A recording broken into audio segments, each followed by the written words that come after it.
건강 속속 시간입니다. 요즘처럼 기온이 급격히 내려가는 겨울철에 주의해야 할 질환이 바로 뇌졸중입니다. 날씨가 추우면 혈관이 수축하고 혈압이 올라가면서 뇌졸중 발생 위험이 커지기 때문인데 오늘 이 시간엔 뇌졸중에 대한 궁금증 자세히 풀어봅니다. 전 세계 인구 4명 가운데 1명이 인생에서 경험하는 병. 우리나라에서는 사망률 4위를 차지하고 있고 장애 원인 1위로 자리 잡고 있는 질환이 바로 뇌졸중입니다. 특히 치료 골든타임을 놓치면 사망에 이르거나 장애를 남기기 때문에 빠른 대처가 필요한데요. 겨울철에 자주 발생하는 뇌졸중, 어떤 특징이 있고 어떻게 대처하면 좋을까요? 네, 이번에는 뇌졸중 어떻게 대처하면 좋을지 자세히 알아보겠습니다. 원광대병원 뇌혈관센터 신경과 김영서 교수 나와 있습니다. 어서 오세요. 네, 교수님, 뇌졸중이 특히 겨울철에 자주 발생하는 것으로 알려져 있는데 그만큼 발병이 날씨와 깊은 관련이 있는 겁니까?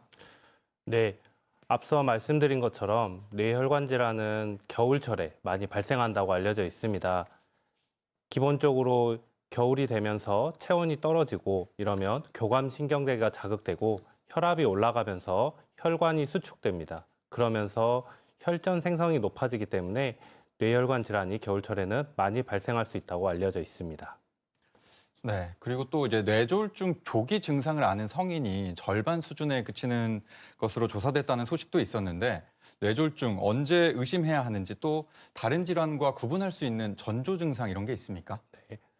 이제 뇌졸중의 증상들은 일반적으로 안면마비, 편측마비, 발음장애, 그리고 시야장애, 두통, 어지럼증 다양하게 있습니다.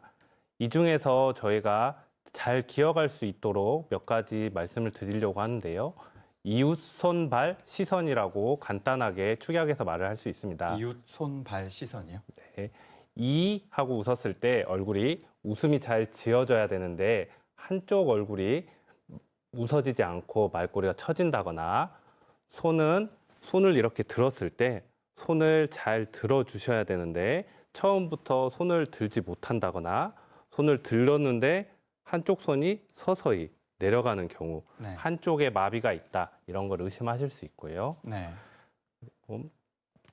발은 이제 저희가 말을 하면서 발음이 어눌한지 말이 평소랑 이상하고 대화가 통하지 않는지 이런 부분을 확인할 수 있습니다. 네. 시선은 저희가 일상적으로 대화를 할 때 이렇게 정면을 보시면서 이야기를 하게 되는데 뇌졸중 중증, 뇌졸중 환자의 경우에는 대화를 하는데 시선은 정면에 있지 않고 한쪽을 바라보면서 대화를 하는 경우가 있습니다. 이런 간단한 증상이지만 여러분들께서 알고 계시기에 제일 중요한 전조 증상이기 때문에 이웃, 손, 발, 시선 간단하지만 기억을 해주시면 좋을 것 같습니다. 네. 이웃, 손, 발, 시선 이런 이제 전조 증상 말씀해 주셨는데 그렇다면 이런 증상들이 있을 때 뇌졸중은 또 무엇보다 골든 타임이 중요하다고 했으니까 이런 증상들이 있으면 어떻게 대처해야 됩니까? 네. 뇌졸중 전조 증상이 확인되었을 때 가장 중요한 거는 골든타임 내에 병원에 가시는 겁니다. 뇌졸중의 골든타임은 4.5시간으로 알려져 있습니다. 빠르게 병원을 가시는 게 중요하신데요. 병원에 도착을 하시게 돼서 저희가 환자분의 뇌졸중이 의심되는 경우에는 간단한 검사 이후에 빠르게 정맥 혈전 용해제를 투여하게 됩니다.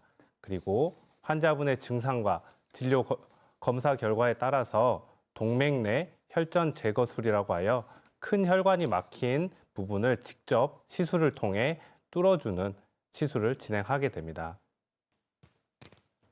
네, 그러면 이제 겨울철 뇌졸중은 특히 이제 노인이나 만성 질환자 그리고 병력이 있는 고위험군의 발생 위험이 더 높다고 하는데요. 뇌졸중을 예방하기 위한 건강관리 지침이 있다면 무엇인지 말씀해 주시죠. 네.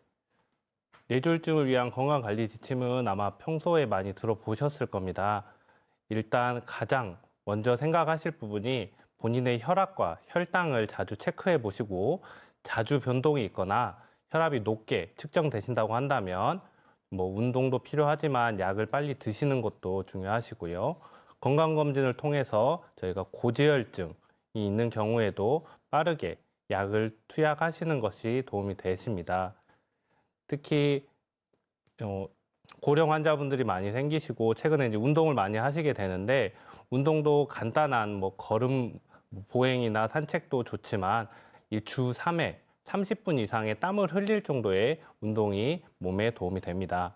다만 서두에 말씀드린 것처럼 겨울철에는 기온이 너무 낮아지기 때문에 가능하면 실내 운동을 하시는 게 좋고 운동을 하시기 위해서 밖으로 나가실 때는 새벽이나 저녁 시간보다는 해가 떠 있는 낮 시간에 운동을 하시는 것을 추천드립니다.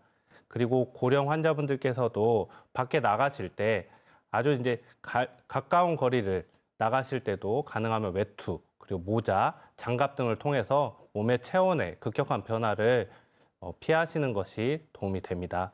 그리고 이제 2월이 되었지만 금연과 금주 다시 한번 강조드리면서 금연, 금주를 시작하는 것이 건강 관리의 기초가 될 것 같습니다. 네, 뇌졸중은 신속한 대처가 무엇보다 중요한 만큼 이제 오늘 말씀드린 이웃 손, 발, 시선 이 전조 증상과 건강관리 지침 정도 기억해 두시면 좋을 것 같습니다. 오늘 말씀 여기까지 듣겠습니다. 고맙습니다.